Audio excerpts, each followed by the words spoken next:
নমস্কার বন্ধুরা, বাংলার ইনভেস্টর ইউটিউব চ্যানেলে আপনাদের সবাইকে স্বাগত জানাই। চ্যানেলে প্রথমবার এসে থাকলে চ্যানেলটা অবশ্যই সাবস্ক্রাইব করে রাখবেন। চলুন প্রথমে এফআইআই এবং ডিআইআই এদের ডেটাগুলো দেখে নিই। আজকের দিনে এফআইআই ক্যাশ মার্কেটে এই ৩,৪৬৫ কোটি টাকা শেয়ার বিক্রি করেছে এবং সেখানেই উল্টো দিকে এই যে ডিআইআই এরা কিনেছে ৫,০৩১ কোটি টাকা মূল্যের শেয়ার। আর এই ক্যাশ মার্কেটে দেখতে পাচ্ছেন একদিন কেনাকাটা করছে, একদিন বিক্রি করছে, তারপরে আবার কিনছে, আবার বিক্রি করছে, এরকম প্যাটার্নই কিন্তু দেখতে পাওয়া যাচ্ছে। এর আগেও দেখতে পাচ্ছিলেন মাঝে মাঝে কেনা বেচা করেছিল, এই দুদিন বিক্রি করেছে, তারপরে আবার এই দুদিন কিনেছে, তারপরে আবার এই দুদিন বিক্রি করেছে। তো এরকম মাঝে মাঝে এফআইআই বিক্রিও করছে এবং তার সঙ্গে সঙ্গে কেনাকাটাও করছে। আর এই যদি এফএনও সেগমেন্টের কথা বলি, সেরকম বড় বাইং সেলিং আজকে হয়নি। এই ইন্ডেক্স ফিউচার এখানে 248 কোটির বাইং দেখা গেছে এবং এই স্টক ফিউচার্স এখানে 324 কোটি সেলিং দেখা গেছে। একটা মিক্স রিয়াকশন আজকে এফআইআই দের তরফ থেকে দেখা গেছে। এরপরে যদি কথা বলি আমেরিকান মার্কেট, আজকে এই আমেরিকান মার্কেটে কিছুটা লাল নিশানি দেখা যাচ্ছে। যেমনটা দেখতে পাচ্ছেন এই ডাউ জোন্স এটাই 100 পয়েন্টের কাছাকাছি এই মুহূর্তে ডাউন রয়েছে এবং এর সঙ্গে সঙ্গে যদি কথা বলি আমেরিকার আইটি ইন্ডেক্স নাসডাক, এইখানে কিন্তু বড় পতন দেখা যাচ্ছে। এই নাসডাক কম্পোজিট এটা দেখতে পাচ্ছেন 1.77% পড়ে গেছে, প্রায় 2.25%-এর কাছাকাছি পড়া। এবং এই নাসডাক কম্পোজিটের মধ্যে একটা স্টক রয়েছে এই যে এনভিডিয়া, এখানে প্রায় 4.5%-এর উপরে পতন দেখা যাচ্ছে। কোম্পানি গতকাল তাদের নাম্বার পেশ করেছিল। কোম্পানির যদি নাম্বারের কথা বলি, দেখতে পাচ্ছেন এই যে এনভিডিয়ার আর্নিং সেটা মার্কেটের অনুমানকে বিট করেছে এবং তার সঙ্গে সঙ্গে ভবিষ্যতের যে কোম্পানির আউটলুক সেটাও ভালো। কিন্তু ইনভেস্টররা কিসের ভয় পাচ্ছে? দেখতে পাচ্ছেন investors R wiring about long term AI dominance Outlook. মানে বর্তমানে তো এই এআই কোম্পানিগুলো ভালো পারফর্ম করছে, কিন্তু কতদিন এনভিডিয়া এই এআই সেগমেন্টে নিজেদেরকে ভালোভাবে টিকিয়ে রাখতে পারবে, সেই ব্যাপারে কিন্তু ইনভেস্টররা একটু সতর্ক হচ্ছে। এইখানে দেখতে পাচ্ছেন to be asking a tougher question, can this pace continue? মানে বর্তমানে তো নাম্বার খুব ভালো আসছে, তো এই গতি কি সবসময় বজায় থাকবে? এটা একটা ইনভেস্টরদের মনে প্রশ্ন তৈরি হয়েছে। এবং তারই সঙ্গে সঙ্গে আরো একটা প্রশ্ন কি তৈরি হচ্ছে, বর্তমানে তো বিভিন্ন যে ট্রেনিং মডেল সেগুলোকে ট্রেন করার জন্য এই কোম্পানির বিভিন্ন জিপিইউ চিপ এইগুলো লাগছে, কিন্তু যখন এই কোম্পানিগুলো এভরিডে টাস্কের জন্য রেডি হয়ে যাবে, তখন কি এই কোম্পানির চিপের আর সেরকম বেশি প্রয়োজন পড়বে? কারণ একবার রেডি হয়ে গেলে কি হবে, সেই যে সিস্টেম সেটা অটোমেটিক চলতে থাকবে, তো সেখানে কিন্তু বড় কোনো আর ইনভেস্টমেন্ট হবে না। এরকমটাই কিছু প্রশ্ন আসছে। কিন্তু কোম্পানির সিইও তিনি কি বলছেন? তিনি এটাই বলছেন এই কোম্পানির যারা কাস্টমার রয়েছে তারা অলরেডি এখান থেকে ভালো পরিমাণে রিটার্ন তৈরিও করছে এই এআই ব্যবহার করে, এবং এর জন্য ভবিষ্যতে এইখানে যে ইনভেস্টমেন্ট এটা কন্টিনিউ থাকবে। আর তিনি এটাই বলছেন যে এই এআই টেকনোলজিতে এই যে কম্পিউট ক্যাপাসিটি সেটা সবসময় বাড়ানোর দরকার রয়েছে, এবং এই কম্পিউট ক্যাপাসিটি যে কোম্পানি যত বেশি বাড়বে তাদের যে গ্রোথ সেটা তত বেশি থাকবে, এবং এইখান থেকেই এই যে রেভিনিউ সেটাও বৃদ্ধি পাবে। এবং তিনি এই ব্যাপারে কনফিডেন্টও রয়েছেন এই ক্যাশ ফ্লো এবং গ্রোয়িং এর ব্যাপারে। তবে দেখতে পাচ্ছেন আজকে ইনভেস্টররা কোম্পানির এই নাম্বারে সেভাবে ভালো রিয়াকশন দেখাচ্ছে না এবং এই স্টকে 4.5%-এর উপরে ডাউনফল আজকের দিনে দেখা যাচ্ছে। আর এই এআই সংক্রান্ত কোম্পানি পড়েছে এবং সেই কারণে দেখতে পাচ্ছেন নর্মাল যে আইটি কোম্পানি সেখানে ভালো পারফরমেন্স দেখা যাচ্ছে। আমাদের যে ইনফোসিসের এরিয়া রয়েছে এটাই 2.35% বাড়া রয়েছে এবং এটির সঙ্গে সঙ্গে উইপ্রো এটাই 0.91% বাড়া। আর কিছুদিন আগে আরো একটা আমেরিকান কোম্পানির নাম বলেছিলাম এই যে আইবিএম, এটাই নর্মাল যে আইটি কোম্পানি সেই হিসেবে কাজ করে থাকে। দেখতে পাচ্ছেন এই এনভিডিয়া শেয়ার পড়েছে এবং সেরকমই উল্টো দিকে এটা একটা নর্মাল আইটি কোম্পানি হওয়ার জন্য এই স্টকে প্রায় 2.25%-এর কাছাকাছি তেজি এসেছে আজকে। তারপরে ইন্ডিয়ার অন্যান্য এডিয়ার গুলো, এইচডিএফসি ব্যাংকের এডিয়ার কিছুটা ডাউন রয়েছে, আইসিআইসিআই ব্যাংকের এডিয়া 0.86% নিচে, ডক্টর রেড্ডি ল্যাব 0.65% ডাউন, আর এই যাত্রা অনলাইন এটাই 0.79% বাড়া রয়েছে। আর এই গিভ নিফটি এখান থেকে কিরকম কি সংকেত আসছে, গিভ নিফটিও খুব ভালো একটা সংকেত দিচ্ছে না। এইখানে দেখতে পাচ্ছেন এই যে গিভ নিফটি এটা বর্তমানে প্রায় 121 পয়েন্ট নিচে রয়েছে। যদি এরকমটা বজায় থাকে তাহলে আগামীকালও মার্কেটের যে ওপেনিং সেটা কিছুটা নেগেটিভ হতে পারে। এরপরে চলুন কিছু কোম্পানির সম্বন্ধে কিছু নিউজ এসেছে সেগুলো কভার করি, তারপরে কিছু গ্লোবাল নিউজ কভার করব। এই জ্যাগেল প্রিপেড ওশিয়ান সার্ভিসেস লিমিটেড আজকের দিনে দেখতে পাচ্ছেন 7.58% বেড়েছে। এই কোম্পানিটা মূলত কি কাজ করে থাকে, বিভিন্ন যে বিজনেস সেখানে হেল্প করে থাকে। কিসের হেল্প করে থাকে? এই কোম্পানিটা এমন সার্ভিস দিয়ে থাকে যাতে বিভিন্ন কোম্পানিগুলো যারা এর সার্ভিস নেয় তাদের যে এক্সপেন্সেস সেগুলো কম হয়, মানে খরচ কম হয়, এবং সেই ব্যাপারে কোম্পানি পার্টনারশিপ করেছে। দেখতে পাচ্ছেন এই কোম্পানিটা এই যে সৌরাষ্ট্র সিমেন্ট লিমিটেড এদের সঙ্গে 5 বছরের একটা ডিল সাইন করেছে। কিসের জন্য ডিল সাইন করেছে? দেখতে পাচ্ছেন এই কোম্পানি কি করবে, এই যে এমপ্লয়ি এক্সপেন্স ম্যানেজমেন্ট সার্ভিস সেটা প্রোভাইড করবে, মানে কর্মচারীদের যে খরচার ম্যানেজমেন্টটা সেটা এরা করে থাকবে। তার সঙ্গে সঙ্গে বিভিন্ন যে বেনিফিট সলিউশন সেগুলো এই কোম্পানি দিয়ে থাকবে। এর পরের কোম্পানি এনবিসিসি ইন্ডিয়া লিমিটেড, এইখানে কোম্পানি কিছু অর্ডার পেয়েছে। এইখানে এই কোম্পানিটা দেখতে পাচ্ছেন এই দিল্লি ডেভেলপমেন্ট অথরিটি এদের তরফ থেকে একটি অর্ডার পেয়েছে। অর্ডারের ভ্যালু কত? অ্যাপ্রক্স 775 কোটির কাছাকাছি। এবং এই অর্ডারে কোম্পানি কি কাজ করবে? দেখতে পাচ্ছেন রিডেভেলপমেন্ট অফ স্টাফস কোয়ার্টার, মানে বিভিন্ন যে স্টাফেদের কোয়ার্টার সেইগুলো রিডেভেলপ করবে। এবং এরই সঙ্গে সঙ্গে দেখতে পাচ্ছেন এই গভর্নমেন্ট ইনফ্রাস্ট্রাকচার ডেভেলপমেন্ট এন্টারটেনমেন্ট সেক্টরে কোম্পানির যে পজিশন সেটা শক্তিশালী হচ্ছে, মানে এটা একটা সরকারি অর্ডার। এরপরে জিও ফাইন্যান্সিয়াল সার্ভিসেস লিমিটেড একদম ফ্ল্যাট পারফরমেন্স দেখাচ্ছে, সেরকম বড় কোনো মুভমেন্ট নেই এবং 6 মাসে যদি দেখেন এই টপ থেকে প্রায় 17% কাছাকাছি পড়ে গেছে। আর শুধু এই কোম্পানি নয়, বিভিন্ন যে লার্জ ক্যাপ কোম্পানি রয়েছে, মিড ক্যাপ, স্মল ক্যাপ, বেশিরভাগ স্টকে কিন্তু এরকম বড় বড় পতনও দেখিয়েছে। তো যখন মার্কেট রিকভারি দেখাবে তখন এই কোম্পানিও রিকভারি করবে এবং তারই সঙ্গে সঙ্গে কোম্পানি বিজনেস রিলেটেড বিভিন্ন কাজকর্মও চালিয়ে যাচ্ছে। সেরকমই কিছু আপডেট আজকে সামনে এসেছে। এই কোম্পানিটা দেখতে পাচ্ছেন তাদের একটা সাবসিডিয়ারি রয়েছে এই জিও ক্রেডিট লিমিটেড, সেখানেই 2000 কোটি টাকা ইনফিউজ করেছে। তো এই যে বিজনেস মানে জিও ক্রেডিটেড বিজনেস সেটাকে বাড়াবার জন্যই এই যে ইনফিউশন সেটা করা হয়েছে। এর পরের company network technologies India limited, কোম্পানিটা লাগাতার এই এআই সেগমেন্টে নিজেদেরকে বড় করে চলেছে এবং সেই ব্যাপারেই আজকে কিছু নিউজ আসছে। এইখানে দেখতে পাচ্ছেন এই নেটওয়ার্ক টেকনোলজি এরা কি করেছে, এই ভার্টিভ নামে একটা কোম্পানি রয়েছে তাদের সঙ্গে এই স্ট্র্যাটেজিক কোলাবোরেশন সাইন করেছে। কিসের জন্য? এই এআই ডেটা সেন্টারের ব্যাপারে। এবং এইখানে কোম্পানি কি করবে দেখতে পাচ্ছেন, the partnership combines network indigenous GPU compute platform with Vertiv's cooling and power infrastructure. মানে নেটওয়ার্কের কিছু জিনিস থাকবে এবং তার সঙ্গে সঙ্গে ভার্টিভ এই কোম্পানির কিছু জিনিস থাকবে এবং তারই সঙ্গে সঙ্গে কিছু ইনফ্রাস্ট্রাকচার রিলেটেড কাজও হবে। যেখানে দেখতে পাচ্ছেন কোম্পানি কিছু র্যাক প্রোভাইড করবে যার ক্যাপাসিটি থাকবে 200 কিলোওয়াট। আর এই যে এআই ডেটা সেন্টার সেগুলো অনেক গরম হয় এবং সেই কারণে দেখতে পাচ্ছেন এই যে liquid cooled rack solution provide করার জন্য এই যে পার্টনারশিপ সেটা করা হয়েছে।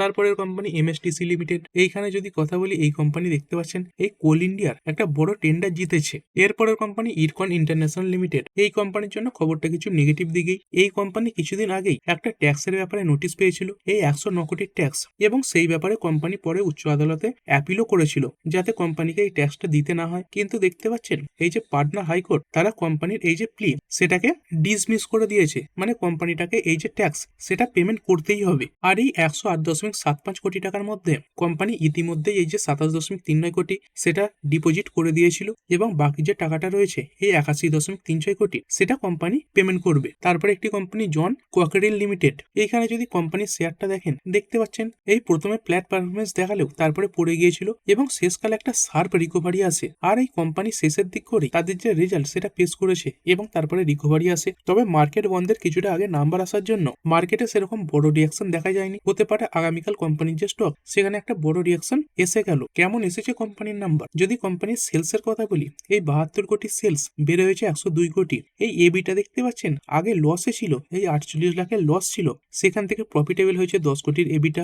এবং এইখানে যদি নেট প্রফিটের কথা বলি, এর আগের বছর সেম কোয়ার্টারে কোম্পানি প্রায় 1.5 কোটির কাছাকাছি লস পোস্ট করেছিল, সেখান থেকে কোম্পানি 42 লাখের প্রফিট দেখিয়েছে। তবে এই নেট প্রফিটের দিক থেকে যদি দেখেন এইখানে কিন্তু কোয়ার্টারলি এই নেট প্রফিট এটা অনেকটাই কমে গেছে, মানে ইয়ারলি অনেকটা ইমপ্রুভমেন্ট কিন্তু কোয়ার্টারলি নেট প্রফিটে অনেকটা ডাউনফলই দেখা যাচ্ছে। এরপর একটি কোম্পানি গ্রিপস কটন লিমিটেড, তো নাম দেখে ভাববেন না যে কটন সংক্রান্ত কোনো কাজ করে বা টেক্সটাইল সেক্টরে কাজ করে থাকে। কোম্পানি কি কাজ করে থাকে? বিভিন্ন যে গাড়ির ইঞ্জিন সেগুলো তৈরি করে থাকে। এইখানে দেখতে পাচ্ছেন engaged in manufacturing of engines, engine applications এবং তার সঙ্গে সঙ্গে ট্রেডিং অফ পাওয়ার টিলার্স, এই স্পেয়ার্স রিলেটেড টু ইঞ্জিনস, মানে ইঞ্জিনের বিভিন্ন যে পার্টস, তার সঙ্গে সঙ্গে ইলেকট্রিক ভেহিকেলসও তৈরি করে। এই কোম্পানির জন্য কি খবর আসছে? এই কোম্পানিটা বিদেশেও তাদের যে ব্যবসা সেটা বাড়াতে চলেছে। এই গ্রিপস কটনের ইভি আর্ম দেখতে পাচ্ছেন তারা কি করেছে, এই নেপালেও তাদের যে ব্যবসা সেটা বাড়িয়েছে এবং এই নেপালে তাদের যে ফ্ল্যাগশিপ ই স্কুটার রয়েছে, মানে ইলেকট্রিক স্কুটার, এই যে অ্যাম্পিয়ার নেক্সাস সেটা লঞ্চ করেছে, যেটা অবশ্যই কোম্পানির জন্য ভালো খবর। কারণ শুধুমাত্র ভারতের মধ্যেই যে ব্যবসা সেটা তো করলে হবে না, তাদেরকে আরো বেশি এক্সপ্যান্ড করতে হবে এবং সেই কারণেই আরো নতুন নতুন দেশে কোম্পানি নিজেদেরকে বিস্তার করছে। তারপরে এই বিপিসিএল, এই কোম্পানির জন্য প্রায় একই ধরনের খবর এসেছে। এই কোম্পানিটা কি করেছে, এই যে সিঙ্গাপুর রয়েছে এইখানে তাদের একটা নতুন ইউনিট এস্টাবলিশ করেছে। কিসের জন্য? এই দেখতে পাচ্ছেন অয়েল এবং ন্যাচারাল গ্যাসের ব্যবসার জন্য। এরপরে কিছু নিউজ কভার করব। প্রথমত যদি গোল্ডের কথা বলি, গোল্ড তো দেখতে পাচ্ছেন বর্তমানে একই লেভেলের কাছাকাছি ঘোরাঘুরি করছে, এই 1.5 লাখ 1,60,000 এরকম জায়গাতে চলছে। এবং যদি কমেক্সের কথা বলি, মানে আউন্স হিসাবে, এইখানে দেখতে পাচ্ছেন 5,187 এরকম জায়গাতে বর্তমানে ট্রেড করছে। তবে গোল্ড সংক্রান্ত বড় আপডেট সামনে আসছে, মানে বড় টার্গেট সামনে আসছে। আর এই টার্গেট কারা দিচ্ছে? এইখানে দেখতে পাচ্ছেন এই যে জেপি মর্গান, তারা এই টার্গেট দিচ্ছে। এই জেপি মর্গান বলছে এই 2026-এর মধ্যেই এই যে গোল্ড সেটাই $6,300 পার আউন্স টাচ করতে পারে। আর বর্তমানে কত চলছে? 5,187, মানে এইখান থেকে প্রায় 20%-এর আপসাইড এই জেপি মর্গান গোল্ডে দেখছে। এবং তারই সঙ্গে সঙ্গে এই যে বিওএফএ বা ব্যাংক অফ আমেরিকা, তারা কি দেখছে? দেখতে পাচ্ছেন signals near term silver pullback. আর যদি ইন্ডিয়ান মার্কেটের হিসেবে কথা বলি, তাহলে এই যে দাম সেটা প্রায় 2 লাখ টাকায় পৌঁছে যেতে পারে, যেটাই জেপি মর্গান তাদের দিক থেকে বলছে। এরপরে এই শেয়ার মার্কেট সংক্রান্ত কিছু স্টক, যেমন এই আনন্দ রাত্রি দেখতে পাচ্ছেন আজকের দিনে লাল নিশানে বন্ধ হয়েছে। বেশিরভাগ স্টকই লাল নিশানে বন্ধ হয়েছে। এই যে সিডিএসএল, এটাও দেখতে পাচ্ছেন 2.62% নিচে ক্লোজ হয়েছে। তার সঙ্গে সঙ্গে অ্যাঞ্জেল ওয়ান, এখানেও প্রায় 2%-এর কাছাকাছি ডাউনফল দেখা গেছে। এবং এই 5 পয়সা ক্যাপিটাল, এটাও দেখতে পাচ্ছেন 1%-এর উপরে পড়েছে। আর কি কারণে শেয়ার মার্কেট ইনফ্রার সঙ্গে যুক্ত কোম্পানিগুলোতে আজকের দিনে পতন দেখা গেছে? দেখুন, এর পেছনে মাল্টিপল কারণ রয়েছে। যদি এক এক করে কারণগুলোর ব্যাপারে কথা বলি, যেমনটা দেখতে পাচ্ছেন এই যে এনএসসি মানে ন্যাশনাল স্টক এক্সচেঞ্জ, তার যে এমডি রয়েছেন তিনি কি প্রস্তাব সামনে রেখেছেন? দেখতে পাচ্ছেন minimum eligibility criteria in F&O trading, মানে বর্তমানে এই যে এফএনও ট্রেডিং সেখানে সবাই অংশগ্রহণ করতে পারে। যাদের এই এফএনও সেগমেন্টে কোনো জ্ঞান নেই তারাও এই এফএনও সেগমেন্টে টাকা লাগাচ্ছে, লসও করছে। তো সেই জন্য এনএসসির যে এমডি রয়েছেন তিনি এই প্রস্তাব রেখেছেন, এই এফএনও সেগমেন্টে আসতে গেলে কিছু এলিজিবিলিটি ক্রাইটেরিয়া সেগুলো অবশ্যই পূরণ করতে হবে। মানে হয়তো ছোটখাটো কিছু পরীক্ষার ব্যবস্থা করা হতে পারে, কিছু প্রশ্ন জিজ্ঞাসা করা হতে পারে, তারপরে হয়তো এই যে এফএনও সেগমেন্ট সেখানে এন্ট্রি দেওয়া হবে, এরকম প্রস্তাব তিনি সামনে রেখেছেন। এবং তার সঙ্গে সঙ্গে তিনি এটাও বলছেন, দেখতে পাচ্ছেন flags more curbs you retail speculation persist, মানে এফএনও সেগমেন্টে কি হয়, প্রচুর পরিমাণে রিটেল বর্তমানে অংশগ্রহণ করছে, মানে জানে না বোঝে না তবুও এই এফএনও সেগমেন্টে এন্ট্রি নিচ্ছে। এবং এই কারণেই দেখবেন সেবির যে রিপোর্ট সামনে এসেছে সেখানে 91% এই রিটেল ট্রেডার এই এফএনও সেগমেন্টে লস করেই বসে থাকে। তো তিনি এটাই বলছেন, এই রিটেলদের অংশগ্রহণ কমানোর জন্য যদি আরো কিছু নিয়ম শক্ত করার দরকার হয় সেটা যাতে সেবি করে, যেমনটা এই সিঙ্গাপুর এবং ইউএস এইগুলোতে রয়েছে। তো এই উদাহরণগুলো তিনি দিয়েছেন। এবং এই এনএসসি সিও আশিস চৌহান তিনিও কিছু কথা বলেছেন যে এই এসটিটি হাইক, এটার কারণে এফএনও যে ট্রেডিং সেটা অনেকটা কমবে। আর এই যে এসটিটি হাইক হয়েছে সেটা কিন্তু এখনো মার্কেটে লাগু হয়নি। এই এসটিটি হাইক কবে থেকে লাগু হবে? দেখতে পাচ্ছেন এই এপ্রিল 1 তারিখ থেকে লাগু হবে। এই ফিউচার ট্রেডসে দেখতে পাচ্ছেন এই যে এসটিটি, এটাই 0.02% থেকে বাড়িয়ে করা হয়েছিল 0.05%, মানে ডবলের থেকেও বেশি, প্রায় 2.5 গুণ বলতে পারেন। এবং তারই সঙ্গে সঙ্গে এই যে অপশন ট্রেডিং, এইখানে যে এসটিটি এটাই 50% বাড়ানো হয়েছিল, 0.1% থেকে বাড়িয়ে করে দেওয়া হয়েছে 0.15%। মানে তিনি এটা বলছেন এই 1 এপ্রিল থেকে এই নিয়মটা লাগু হয়ে গেলে এই যে এফএনও সেগমেন্ট সেখানে মানুষের অংশগ্রহণ আরো বেশি কমবে, এবং তখন এই ব্রোকার টাইপের যে কোম্পানিগুলো রয়েছে তাদের ব্যবসা আরো বেশি খারাপ হতে পারে।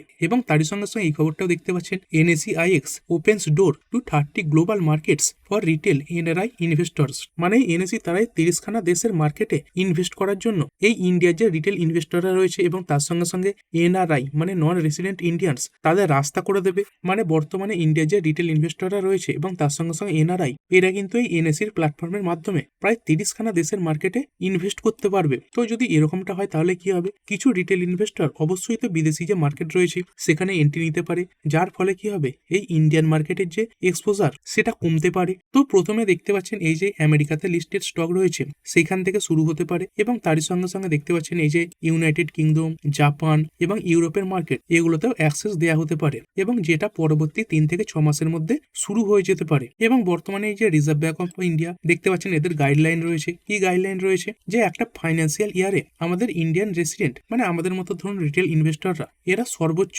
এই $2.5 লাখ পর্যন্ত ইনভেস্ট করতে পারে। তো কিছু বড় বড় ইনভেস্টরের এই টাকা যদি বিদেশেও চলে যায় তাহলে কিন্তু ভারতীয় মার্কেটের উপর প্রেসার পড়তে পারে। এবং আরো একটা খবর সামনে আসছে, এই সেবি এই ডেটাটা সামনে রেখেছে। দেখতে পাচ্ছেন 2/3 of demat accounts lie dormant. এই লাই ডরমেন্ট মানে কি? মানে ইনঅ্যাক্টিভ হয়ে গেছে, মানে শুধু নামমাত্র চালু রয়েছে কিন্তু এই ডিম্যাট অ্যাকাউন্ট থেকে কোনো কাজ হচ্ছে না। ইন্ডিয়াতে বর্তমানে 220 মিলিয়ন ডিম্যাট অ্যাকাউন্ট রয়েছে এবং তার মধ্যে মাত্র 33% অর্থাৎ 3/1 দেখতে পাচ্ছেন were active as of January 2026। মানে ভারতীয় মার্কেট দেখতে পাচ্ছেন বর্তমানে সেভাবে রিটার্ন দিতে পারছে না, অনেকের পোর্টফোলিওতে বড় লসও দেখা যাচ্ছে, এবং সেই কারণে অনেক যে ডিম্যাট অ্যাকাউন্ট সেগুলো ইনঅ্যাক্টিভ হয়ে পড়ে রয়েছে। আর এর ফলে কি হচ্ছে, এই যে এফএনও ট্রেডিং সেগুলো কমছে, মানে বিভিন্ন যে ট্রেডিং সবই কিন্তু কমে যাচ্ছে। এই ইন্টারডে বলুন, এফএনও বলুন বা লং টার্ম বলুন, সবই কমছে। এবং এই সব কারণেই এই শেয়ার মার্কেট রিলেটেড যে কোম্পানিগুলো রয়েছে সেগুলোতে আস্তে আস্তে পতন দেখা যাচ্ছে। আর এত বেশি ডিম্যাট অ্যাকাউন্ট কখন ওপেন হয়েছিল? এই কোভিড এর পরবর্তীকালে যখন মার্কেট বড় রিটার্ন দেখাতে শুরু করে তখনই কিন্তু এত বেশি ডিম্যাট অ্যাকাউন্ট ওপেন হয়েছিল, এবং তারপরে 2024-এর মাঝামাঝি সময় পর্যন্ত ভালো রিটার্ন দিয়েছিল, এবং তারপরে আস্তে আস্তে মার্কেট নিচের দিকে পড়তে থাকে। এবং যদি দেখেন তারপরে প্রায় 1.5 বছর মার্কেটে সেরকম রিটার্ন নেই, টপ লেভেল থেকে অনেকটা পড়া রয়েছে। এবং এই সব কারণে এই যে ডিম্যাট অ্যাকাউন্টের সংখ্যা সেটা অনেকটাই কমেছে। তারপরে কথা বলবো ক্রুড অয়েলের ব্যাপারে। এই ক্রুড অয়েল লাগাতার বেড়েই চলেছে, যেমনটা দেখতে পাচ্ছেন আজকের দিনে এই ব্রেন্ট ক্রুড প্রায় 2%-এর কাছাকাছি বেড়েছে, এবং তারই সঙ্গে সঙ্গে $72 উপরে চলে গেছে। এবং WTI ক্রুড এটাও এই 1.5%-এর উপরে বাড়া। আর এই ক্রুড অয়েল কি কারণে বাড়ছে? প্রথমত ডোনাল্ড ট্রাম্প তিনি যে 10 দিনের একটা টাইমলাইন দিয়েছিলেন, দেখতে পাচ্ছেন পাচ্ছেন এটাই 6 দিন আগেকার খবর, মানে এই যে টাইম লাইন সেটা কিন্তু শেষ হয়ে আসছে। তিনি এটাই বলেছিলেন এই 10 দিনের মধ্যে ইরানের তরফ থেকে যদি এই ডিল সাইন না করা হয় তাহলে সেটা ইরানের জন্য খুবই খারাপ হবে। মানে এই যে জিওপলিটিক্যাল টেনশন সেটা বাড়ছে, এবং তারই সঙ্গে সঙ্গে আজকে এই যে ইরান তারা কিছু স্টেটমেন্ট সামনে রেখেছে। এই ইরান কি বলছে দেখতে পাচ্ছেন, Iran has maintained that it will continue to enrich uranium. মানে আমেরিকা যে তাদের বলছে এই নিউক্লিয়ার তৈরি করা বন্ধ করো, তো আজকের দিনে ইরান তাদের তরফ থেকে স্টেটমেন্ট এসেছে যে তারা এই ইউরেনিয়াম এনরিচমেন্ট এটা চালিয়েই যাবে, মানে নিউক্লিয়ার সেগমেন্টে তারা কাজ করবে, যেটা দেখতে পাচ্ছেন এই নিউক্লিয়ার ওয়েপন তৈরিতে ব্যবহার করা হয়। এবং তারা এটা তো বলছে যে পিসফুল পারপাসের জন্য তারা এটা করছে, কিন্তু দেখুন এই ইরান যদি কোনোভাবেই পারমাণবিক অস্ত্র বা নিউক্লিয়ার ওয়েপন তৈরি করে ফেলে তাহলে কিন্তু তারা সর্বপ্রথম এই ইসরায়েলের উপরেই অ্যাটাক করবে, এবং ইসরায়েল এই আমেরিকাকে বিভিন্ন উপায়ে কিন্তু ইরানের উপর চাপ তৈরি করাচ্ছে। এবং ইরান এই থ্রেটও দিয়েছে, কি থ্রেট দিয়েছে, রিটালিয়েট। যদি আমেরিকা কোনোভাবেই ইরানের উপর অ্যাটাক করে তাহলে তারা এটা বলেছে আমেরিকাকে তো অ্যাটাক করবেই, এবং তারই সঙ্গে সঙ্গে it would also attack Israel, এবং আমেরিকার সঙ্গে সঙ্গে ইসরায়েলের উপরেও এই যে ইরান তারা অ্যাটাক করবে। মানে কি বুঝতে পারছেন এই যে টেনশন, মানে বিভিন্ন ধরনের যে আলোচনা চলছিল সেগুলো কোনো কাজই হচ্ছে না, বরঞ্চ সামনেই একটা বড় অ্যাটাক দেখা যেতে পারে। এই যে টেনশন এটা বাড়ছে, এবং এই টেনশন বাড়া মানে কি এই যে ক্রুড অয়েল সেটা বেড়ে যাবে, এবং এই ক্রুড অয়েলের দাম বেড়ে যাওয়া মানে ভারতীয় মার্কেটের ওপর আস্তে আস্তে কিন্তু প্রেসার তৈরি হবে, এফআইআই দের ইনফ্লো কমবে। আর এরপরে চলুন দেখে নিই আমাদের প্রধানমন্ত্রী নরেন্দ্র মোদীজি, তিনি তো ইসরায়েলে গিয়েছিলেন, তো এই ট্রেড ডিল সংক্রান্ত এবং তার সঙ্গে সঙ্গে ডিফেন্স রিলেটেড বিভিন্ন কথাবার্তা হলো। তো কি কথাবার্তা হলো চলুন একবার দেখে নিই। যেমনটা এখানে দেখতে পাচ্ছেন, প্রথমে এই 50,000 শ্রমিক নিয়ে কিছু কথাবার্তা হয়েছে। এই আগামী 5 বছরে ভারত থেকে প্রায় 50,000 দক্ষ কর্মীকে এই ইসরায়েলে পাঠানো হবে, তার জন্য একটা প্রোটোকল সাইন করা হয়েছে। আর এই ধরনের কর্মীরা কোথায় কোথায় কাজ করবে দেখতে পাচ্ছেন, এই যে কনস্ট্রাকশন এবং তার সঙ্গে সঙ্গে নার্সিং, কেয়ার গিভিং বা পরিষেবা এইসব খাতে কাজ করবেন। তার সঙ্গে সঙ্গে এই ডিফেন্স রিলেটেড কিছু কথাবার্তা হয়েছে। এই মেক ইন ইন্ডিয়া প্রকল্পের আওতায় আদানি ডিফেন্স এবং তার সঙ্গে সঙ্গে ইসরায়েল ওয়েপন ইন্ডাস্ট্রির যৌথ উদ্যোগে প্রায় 4.25 লক্ষ কার্বাইন যে রাইফেল সেটা ভারতে তৈরি হবে। তো দেখতে পাচ্ছেন এই যে রাইফেলটা এটাকেই বলা হয় কার্বাইন রাইফেল। তো এই ধরনের যে রাইফেল এটাই ইন্ডিয়াতে তৈরি হবে, এবং তারই সঙ্গে সঙ্গে এই যে ড্রোন প্রযুক্তি, তার সঙ্গে সঙ্গে মিসাইল ডিফেন্স সিস্টেম, তার সঙ্গে সঙ্গে সাইবার সিকিউরিটি, এইগুলো ক্ষেত্রে দুই দেশ একসঙ্গে কাজ করবে। তারই সঙ্গে সঙ্গে দুটো দেশের মধ্যে এই যে এফটিএ বা ফ্রি ট্রেড এগ্রিমেন্ট সেই ব্যাপারেও অনেক কথাবার্তা হয়েছে। তো এই যে এফটিএ সেটাও করা হবে যাতে দুটো দেশের মধ্যে এই যে ট্রেড বা বাণিজ্য সেটা বৃদ্ধি পায়। তারপরে দেখতে পাচ্ছেন আমাদের যে ভারতের ইউপিআই সিস্টেম এই নিয়েও ইসরায়েলের সঙ্গে কথাবার্তা হয়েছে। এই ভারতের ইউপিআই এবং তার সঙ্গে সঙ্গে ইসরায়েলের যে পেমেন্ট সিস্টেম তাদের মধ্যে একটা মেমোরান্ডাম অফ আন্ডারস্ট্যান্ডিং বা মৌ সাইন করা হয়েছে। তারপরে দেখতে পাচ্ছেন কৃষি এবং জল ব্যবস্থাপনা এই সংক্রান্ত কিছু কথাবার্তা হয়েছে। তো এই ইসরায়েলের বিভিন্ন প্রযুক্তিকে কাজে লাগিয়ে কি করা হবে, ভারতের যে গ্রামগুলো রয়েছে সেখানে আধুনিক সেচ ব্যবস্থা এবং কৃষিকাজের যে মান সেগুলো বাড়ানো হবে। তারপরে খরা মোকাবিলার জন্য কি হবে, এই সমুদ্রের যে জল রয়েছে সেটাকে পানীয় জলে রূপান্তর করার যে সিস্টেম সেখানে ইসরায়েল ভারতকে এই কারিগরি সহায়তা দেবে। আর তার সঙ্গে সঙ্গে ভারত এবং ইসরায়েলের মধ্যে এই যে I4F ফান্ড বা যৌথ তহবিল তার যে বাজেট সেটা বাড়ানো হয়েছে, যাতে এআই সেগমেন্ট এবং তার সঙ্গে সঙ্গে সেমিকন্ডাক্টর খাত এগুলোতে নতুন স্টার্ট গুলো ভালো পরিমাণে ইনভেস্টমেন্ট পায়। এছাড়াও আরো অনেক ক্ষেত্রে কথাবার্তা হয়েছে, যেমনটা দেখতে পাচ্ছেন strategic partnership for piece, innovation এবং প্রসপারিটি, এই সিভিল যে নিউক্লিয়ার এনার্জি এই সংক্রান্ত বিভিন্ন কথাবার্তা হয়েছে। তার সঙ্গে সঙ্গে এই স্পেস এক্সপ্লোরেশন এখানেও দুটো দেশ একসঙ্গে কাজ করবে বলে কথা দিয়েছে। তারপরে বিভিন্ন যে ইমার্জিং টেকনোলজি যেমন দেখতে পাচ্ছেন এই কোয়ান্টাম কম্পিউটিং, তার সঙ্গে সঙ্গে এআই, স্পেস সিস্টেম, তারপরে স্মল স্যাটেলাইটস এবং তার সঙ্গে সঙ্গে স্যাটেলাইট ইমেজিং, তারপরে এই স্যাটেলাইট ইনফ্রাস্ট্রাকচার এগুলোতেও কাজের কথা বলা হয়েছে। আর এরপরে চলুন কিছু ইকোনমিক ডেটা দেখে নিই। এই ডলার টু আইএনআর এইখানে আজকের দিনে ইন্ডিয়ান রুপি এই 91 এর উপরে উঠে গেছে। তো আস্তে আস্তে দেখতে পাচ্ছেন এই যে গ্রাফ সেটা কিন্তু উপরের দিকেই উঠছে। আর ভিডিও শেষে আমেরিকান মার্কেট কেমন কি পারফরমেন্স দেখাচ্ছে একবার দেখে নিই। এইখানে ডাউ জোন্স দেখতে পাচ্ছেন এখন 0.33% নিচে রয়েছে।